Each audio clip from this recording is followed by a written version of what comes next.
Howdy there guys, and welcome back to Edgar TV Q School day number 5. This is the second day where a PDC tour card will be handed out. So one from the UK, one from the European Q School, and then the order of merit's going to start taking a little bit of shape by the end of this because we'll be at the halfway point.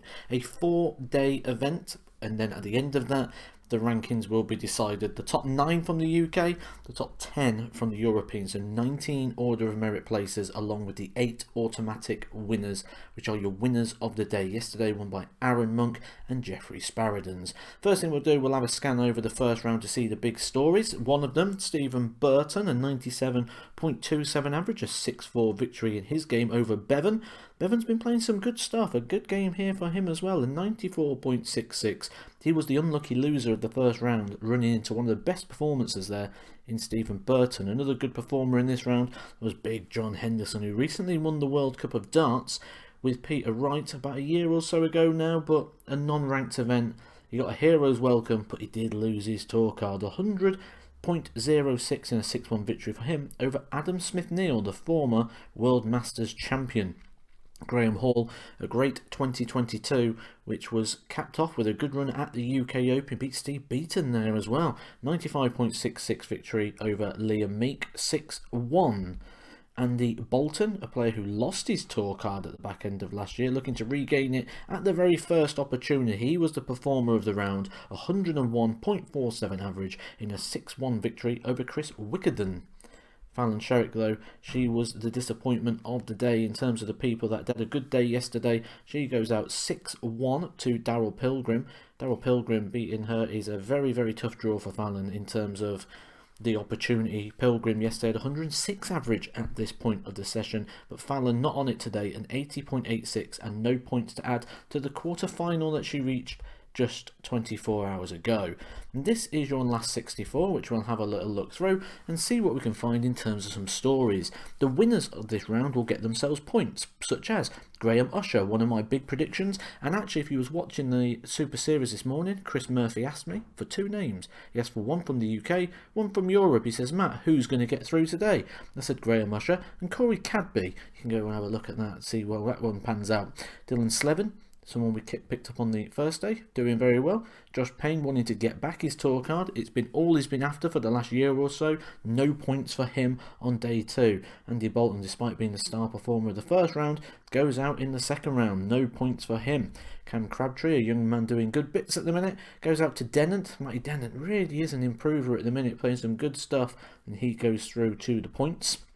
America's Danny Lauby, he would have had the choice. He could have joined Alex Spellman in going over to the EU. He's decided to come to the UK, and he goes down to the Super Series champion, Conan Whitehead.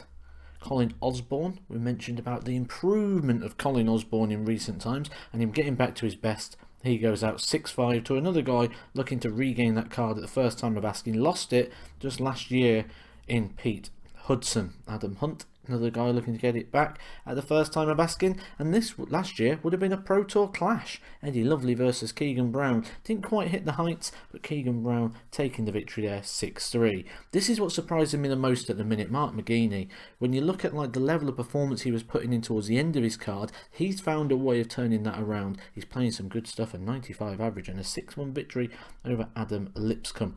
Daryl Pilgrim couldn't follow that win up against Fallon Sherrick, nor could Stephen Burton. Seems everyone who performed well in the first round wasn't able to follow it up in the second. Most of them crashing out at this stage.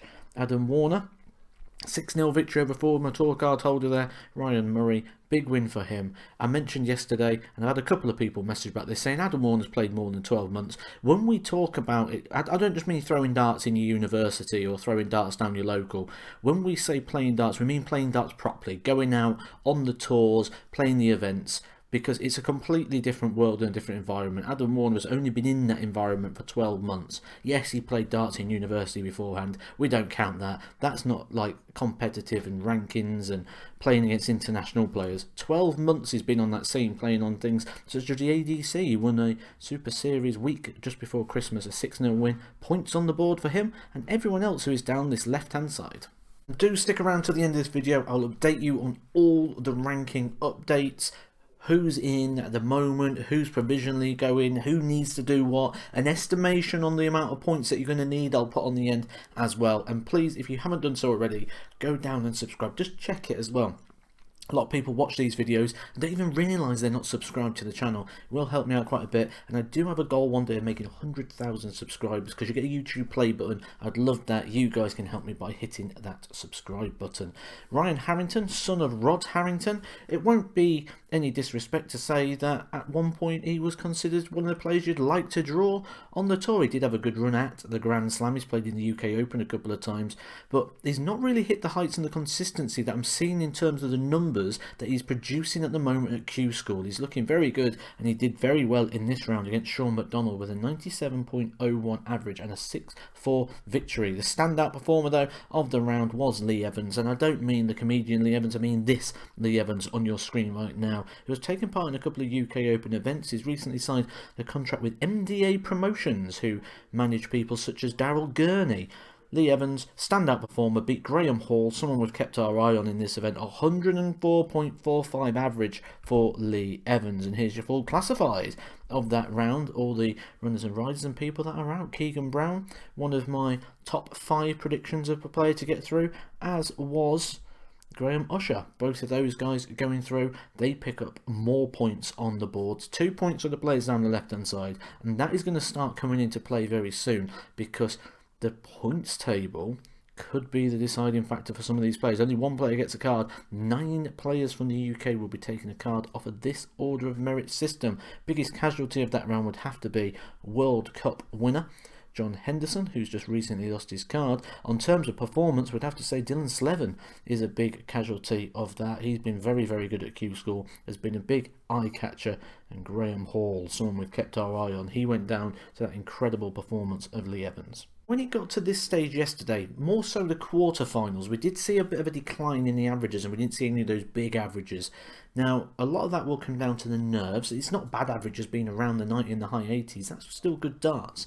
But it was just maybe a little bit creeping in. We're probably going to see that even more as the event sort of progresses through, and we start to see points becoming a factor, players needing certain results. We're halfway through at the end of today with 2 more days left to play, so some people will be on nothing who would be expecting to be on and chasing. Some people have got things that they need to try and just top up a little bit more just to get them over the line, and we see that again in this phase here. So some lesser performances, shall we say. The best in that round out of the 8 matches was a 91.60 by Lee Evans, beating Connor Heenahan, a Super Series regular. Scott Mitchell, who put some big averages in yesterday in trying to defend his tour card, loses out to Jared Cole. 2 of my predictions are still going strong. That is Graham Usher and Keegan Brown. Jamie Lewis, though, beating the Super Series champion Conan Whitehead 6 legs to 0. Jamie Lewis, who at one point his career looked like it could be over. He was putting record lows in on the Pro Tour. One game averaged in the 40s on a Pro Tour the year he lost his card. Did some WWF events last year, similar to what Andy Hamilton did a couple of years ago. Built up his confidence, and he's now through to the quarterfinals, picking up some serious points and a serious contender for regaining that card. Quarterfinal stage, 3 points on offer. It's looking like 7 points is possibly going to be the safe mark at the moment in terms of getting one of those cards. It was a little less last year, but there was more cards on offer.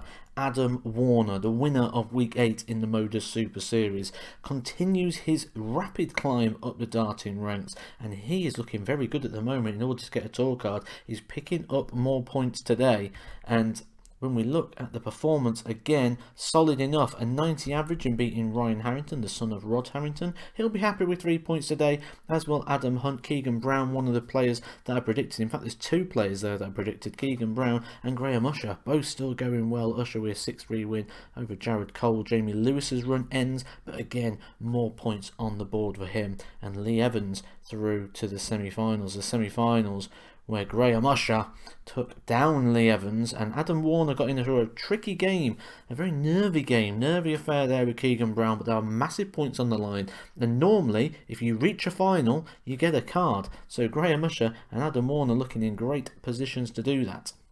And in the final, it was Graham Usher, one of my big predictions, and actually someone I mentioned on the Motor Super Series this morning when Chris Murphy said to me, give me two names, one from the UK, one from Europe, who get their tour cards. I said Corey Cadby and Graham Usher. You can go check that out. It was live and it's on the Super Series YouTube channel now if you want to check that one out.